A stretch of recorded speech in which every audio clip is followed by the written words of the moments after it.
हिंद, वंदे मातरम। मेरे प्यारे साथियों, कल से एक नोटिस काफी ज्यादा मात्रा में वायरल हो रहा है आरपीएफ और आरपीएसएफ। आरपीएफ यानी कि रेलवे प्रोटेक्शन फोर्स। आरपीएसएफ का मतलब होता है रेलवे प्रोटेक्शन स्पेशल फोर्स। इसका एक नोटिफिकेशन वायरल हो रहा है जिसमें आपकी 2250 वैकेंसी बताई जा रही है कि जल्दी आपको 2250 वैकेंसी देखने को मिलेंगी। ये नोटिफिकेशन जो था वो मैंने कल ही देख लिया, लेकिन जब से नोटिफिकेशन देखा है ना, जब से मेरा दिमाग खराब है कि ये इतनी कम वैकेंसी क्यों है। और ज्यादातर यूट्यूब वालों ने, कोई आप वीडियो देखोगे तो उन्होंने बताया अच्छी खबर, गुड न्यूज, आपके लिए भर्ती आ चुकी है 2250 पदों पर। लेकिन ये कोई 2250 पदों पर अगर देखा जाए तो 6 साल बाद, यानी कि अब से पहले जो आपकी भर्ती आई थी आरपीएफ की, वो कब आई थी आपकी आई थी 2018 में। 2018 के बाद अब 2024 में, यानी कि कल 2 तारीख को एक नोटिस जारी किया था जिसमें इन्होंने भर्ती की प्रक्रिया बताई हुई थी और उसमें बताया था कि 2250 पदों पर ये भर्ती कराई जाएगी। लेकिन और बहुत से यूट्यूब वाले तो कोर्स बेचने के चक्कर लगे हुए हैं, अकेडमी वाले कोर्स बेचने के चक्कर लगे हुए हैं कि जल्दी से कोर्स बिकना शुरू हो जाए, भर्ती तो आएगी। 2250 पदों पर भर्ती है, बच्चों को धुआंधार पढ़ा देते और कोर्स करा करके उन्हें कंप्लीट करा देते। बच्चों से उनसे पूछो जाकर के जो पिछले 6 सालों से सिर्फ इसी भर्ती का इंतजार कर रहे हैं कि आरपीएफ की भर्ती आएगी और हमें आरपीएफ की वर्दी मिलेगी, वर्दी पा सकते हैं। लेकिन देखा जाए तो ये वैकेंसी काफी कम है। अगर मेरा एक सवाल ये भी है सरकार से, क्या कोई कॉरिडोर नहीं बना पिछले 6 सालों में? क्या कोई नई रेलवे लाइन नहीं बिछी? अभी पिछले साल आपने देखा हो तो एक सबसे बड़ा जो था वो कॉरिडोर ही था हमारा, रेलवे का जो सबसे बड़ा बजट में गिफ्ट था हमारे लिए।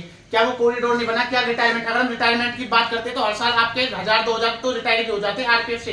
क्या कोई रिटायर नहीं हुआ? इतनी कम वैकेंसी जो देखने को मिली है। सभी मेरी अकेडमी वालों से भी हाथ जोड़ के निवेदन है, इसके लिए कुछ ना कुछ ट्रेंड चलाओ या फिर किसी से मांग करो, सरकार के समक्ष कोई अपील करो जिससे ये वैकेंसी बढ़ाई जा सके। क्योंकि अब कम से कम पहले बता रहे थे कि 12,000 वैकेंसी देखने को मिलेंगी, लेकिन अब 2200, 10,000 कहाँ गई? वही जो कोर्स पे गए थे ना पिछले 6 सालों से, तो वो बोल रहे थे 12,000 वैकेंसी देखने को मिलेगी, 8,000 वैकेंसी देखने को मिलेगी। अब कहाँ गई वो 12,000 और 8,000 वैकेंसी? सोचने वाली बात है। नहीं, बच्चों ने तो कोर्स खरीदे, तैयारी करने लग गए, अब देखा तो 2250 पद। कुछ तो इसके लिए भी करना होगा ना, इसलिए बोल रहा हूँ मैं। इसमें जो वैकेंसी रहने रहेंगी ना, अगर ये वैकेंसी आपकी रहती है वैसे तो बढ़नी चाहिए, मैं ये कहूंगा बढ़नी चाहिए और बढ़ेगी। अगर मांग रखेंगे, हम ट्विटर ट्रेंड चलाएंगे, ट्विटर कैंपेन चलाएंगे तो 100% बढ़ सकती है अगर देखा जाए तो। ये मेरे अकेले सोचने से कुछ नहीं होगा। जो बड़े यूट्यूबर है या फिर जो बड़ी अकेडमी वाले, उनके पास वीडियो को भेजो जिससे वो भी कुछ इस पर क्वेश्चन उठा सके। इसमें जो वैकेंसी रहने वाली कांस्टेबल की 2000 रहने वाली, इसीलिए मैंने बुरी खबर लिखी थी। बुरी खबर है, देखा जाए तो बुरी खबर है, कोई अच्छी खबर नहीं है। 2000 वैकेंसी आती है, वो भी 6 साल में आती है। इसमें जो कांस्टेबल की वैकेंसी रहेंगी वो 2000 रहेंगी और एसआई की जो बताई जा रही है 250 वैकेंसी बताई जा रही है। और इसमें मैं बाकी, अगर आपको जैसे भर्ती है या अगर आप इसमें इंटरेस्ट रखते हो, फॉर्म भरना चाहते हो, तो मैं इसमें आपको योग्यता ही बता देता हूँ। योग्यता क्या होती है? जो योग्यता आपकी मांगी जाती है, इसमें सिर्फ साधारण 10वीं पास। अगर आप सिर्फ 10th पास हो तो अप्लाई कर सकते हो। किसके लिए? कांस्टेबल के लिए। कांस्टेबल के पदों के लिए आप अप्लाई कर सकते हो अगर आप 10वीं पास हो तो। अगर आप एसआई के लिए आवेदन करना चाहते हो तो एसआई के लिए जो होती है वो ग्रेजुएशन। अगर आपने ग्रेजुएशन की हुई है ना, जब बीए, बीकॉम, बीएससी जो भी कुछ की हुई है, यानी कि ग्रेजुएशन की हुई है, तो आप एसआई के लिए फॉर्म भर सकते हो, जिसको हम सब इंस्पेक्टर बोलते हैं। अगर हम एज लिमिट की अगर बात करते हैं कि एज लिमिट इसमें क्या मांगी जाती है, एज लिमिट इसमें जो कांस्टेबल की रहती है वो अब की 18 से लेकर के 25 वर्ष, ये तो कांस्टेबल की है। अगर हम बात करते हैं एसआई की रहती है आपकी 20 से लेकर के 25 वर्ष। एसआई की 20 से 25 वर्ष और कांस्टेबल के 18 से 25 वर्ष। इसमें भी आपको उम्र सीमा में छूट दी जाती है। अगर आप ओबीसी कैटेगरी से आते हो तो 3 साल की छूट दी जाती है, 3 साल की। अगर एससी एसटी से आते हो तो 5 साल की एक्स्ट्रा छूट दी जाती है। अगर हम बात करते हैं अब कांस्टेबल के लिए, अगर आप फॉर्म भरना चाहते हो, अगर आप 10वीं पास हो तो आपकी जो उम्र सीमा हो जाएगी 18 से लेकर के, अगर आप ओबीसी से आते हो तो 18 से लेकर 28 साल, अगर आप एससी एसटी से आते हो तो 18 से लेकर के 30 साल आपकी उम्र सीमा हो जाती है। अगर आप एसआई की तैयारी करते हो तो आपकी जो उम्र सीमा हो जाती है वो, अगर आप ओबीसी से आते हो एसआई की तैयारी करना चाहते हो तो 20 से लेकर के आपकी 28 साल, अगर आप एससी एसटी से आते हो तो 20 से लेकर के 30 साल, ये आपकी उम्र सीमा हो जाती है। अगर हम बात करते हैं इसमें हाइट की, हाइट इसमें क्या रहती है? हाइट इसमें आपकी मैं बता दूं कम मांगी जाती है, एससी एसटी वालों की भी कम हो जाती है। मैं आपको एक बार हाइट बता देता हूँ, आपकी जो हाइट मांगी जाती है, देखो मेल कैंडिडेटों की जो हाइट मांगी जाती है ओबीसी और जनरल कैटेगरी वालों की, वो तो 165 सेंटीमीटर। आप एसआई में फार्म भरो या कांस्टेबल में फार्म भरो, दोनों में आपकी 165 सेंटीमीटर हाइट मांगी जाती है। ये किसके लिए? ओबीसी और जनरल वालों के लिए। अगर हम बात करते हैं एससी और एसटी वालों के लिए, एससी और एसटी वालों की जो हाइट होती है वो 160 सेंटीमीटर होती है। ये आपकी मेल की है, मेल। अगर हम बात करते हैं फीमेल की हाइट की, क्योंकि मेल और फीमेल दोनों ही इसमें अप्लाई कर सकते हैं, तो फीमेल की जो हाइट होती है वो 157 सेंटीमीटर। ये किसकी है? ओबीसी और जनरल वालों के लिए 157 सेंटीमीटर। अगर हम एससी एसटी वालों की बात करते हैं तो 152 सेंटीमीटर, 152 सेंटीमीटर ये इसमें हाइट मांगी जाती है। हाइट में मैंने बता दिया आपको। अब बात करते हैं इसमें और क्या होता है। इसमें आपकी जो होती है वो चेस्ट,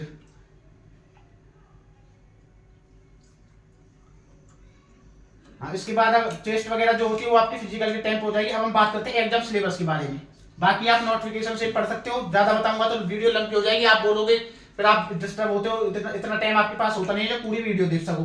अब हम बात करते हैं एग्जाम सिलेबस के बारे में। एग्जाम में आपका क्या क्या होता है। अगर हम एग्जाम सिलेबस की बात करते हैं तो इसमें आपके टोटल जो टाइम मिलता है आपको 90 मिनट का टाइम मिलता है। 90 मिनट में आपको 120 प्रश्न करने होते हैं। 90 मिनट के अंदर 120 प्रश्न करने होते हैं, चाहे आप एसआई की तैयारी कर रहे हो चाहे कांस्टेबल की, दोनों में 120 प्रश्न आते हैं। 90 मिनट का टाइम होता है और सिलेबस भी दोनों का सेम होता है। 50 क्वेश्चन जनरल अवेयरनेस, यानी जनरल अवेयरनेस के 50 क्वेश्चन। उसके बाद और मैथ के आपके 35 क्वेश्चन, 35 प्रश्न मैथ के।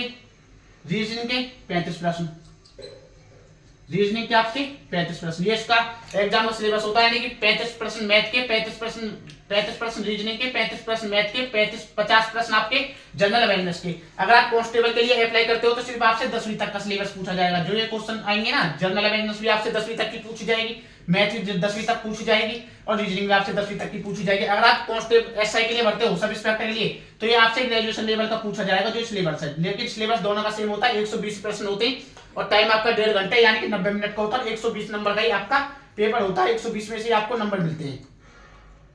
उसके बाद अगर हम बात करते हैं फिजिकल के बारे में, अगर हम बात करते हैं फिजिकल के बारे में, सिलेक्शन प्रोसेस की अगर हम बात करते हैं, पहले सबसे पहले आपका क्या होगा, एग्जाम, लिखित परीक्षा।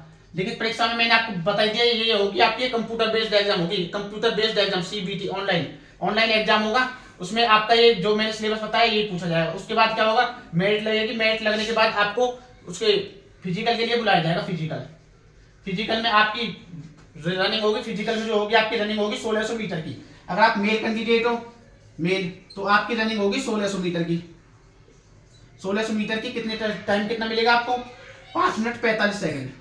5 मिनट 45 सेकंड में आपको कंप्लीट करनी होती है 1600 मीटर की रेस। चाहे आप एसआई के लिए फॉर्म भरते हो, चाहे आप उसके लिए भरते हो, चाहे आप एसआई के लिए भरो या फिर आप उसके लिए भरो, सब कांस्टेबल के लिए भरो, दोनों की से।